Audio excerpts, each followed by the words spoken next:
Background বানানো complete হলেই কি কাজ শেষ?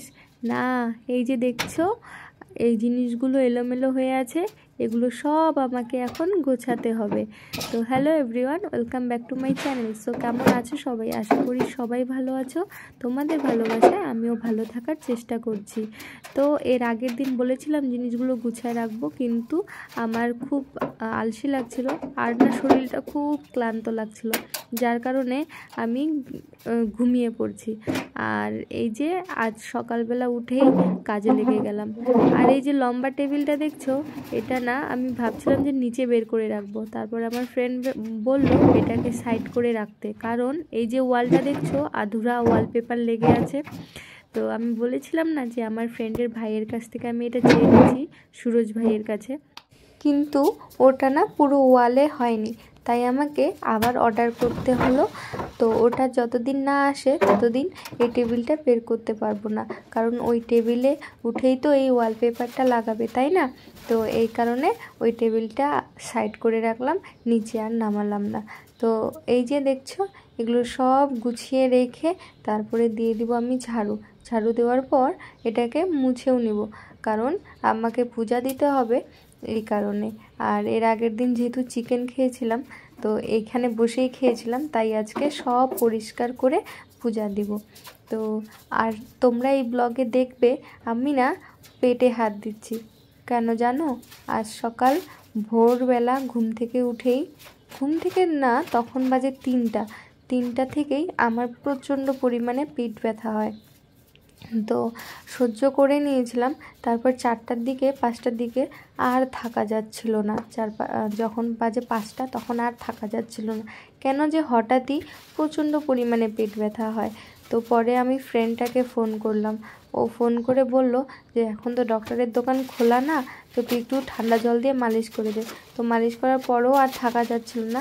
পরে ওর একটা ফ্রেন্ডকে ফোন করে, ডক্টরের দোকানের একটা দাদাকে ফোন করে ঘুম থেকে ওকে উঠায়, তারপর ওষুধ নিয়ে এসে দিল।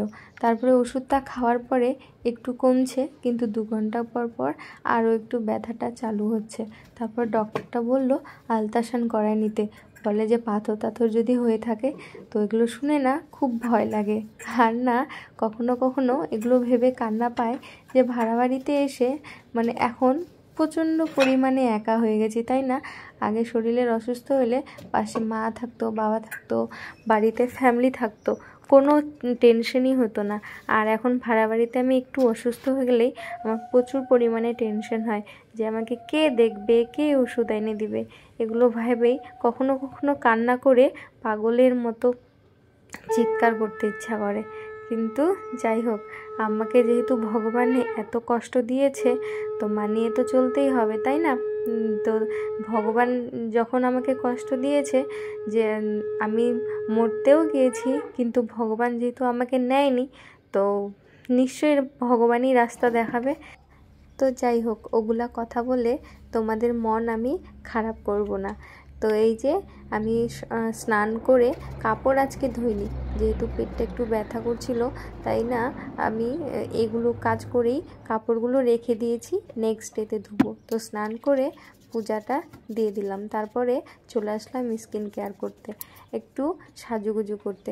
সাজুগুজু বলতে কিছুই না, জাস্ট একটা সানস্ক্রিন লাগাইলাম আর বডি লোশন লাগাইলাম। তো এখানে সাজতে সাজতে একটা কথা মনে পড়লো, আমাকে একজন বলেছিল আমি নাকি মেকআপ সুন্দরী, আমি নাকি মেকআপ ছাড়া বের হতেও পারবো না, আমাকে দেখতে নাকি বুড়ি বুড়ি লাগে। তো আমি তার নাম বলবো না, কিন্তু ডাইরেক্ট বলে দিই যে আমার এক্সই আমাকে এগুলো কথা বলেছিল, আমি নাকি দেখতে বেশি সুন্দর না, আমি নাকি মেকআপ সুন্দরী। কথাটা না হাসি পাচ্ছিল। তো যাই হোক, আগে আমি মেকআপ করতে খুব ভালোবাসছিলাম, কেন জানো? তাকে আমার প্রতি আকর্ষণ করার জন্য।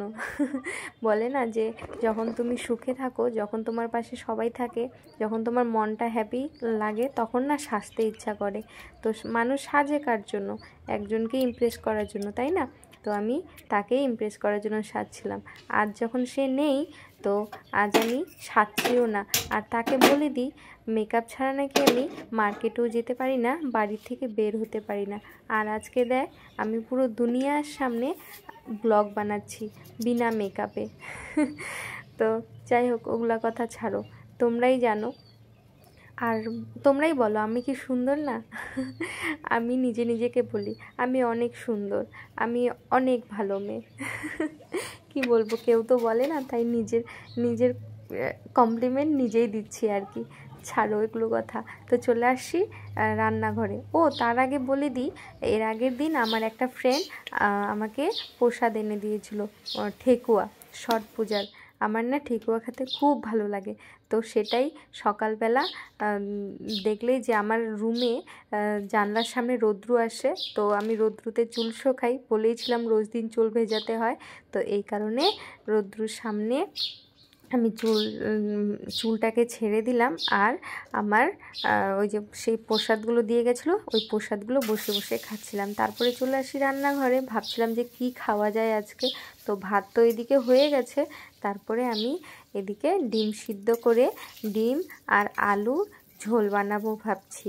তো পাতলা করে ঝোল বানাবো, আর যেহেতু পেট ব্যথা খেতে ইচ্ছা করে না, তাই আমি 2টা ডিম বানালাম, একটা এখন খাবো আর একটা রাতে খাবো। ডিম ভাজা হয়ে গেলে তারপর আমি আলুটাও ভেজে নিচ্ছি।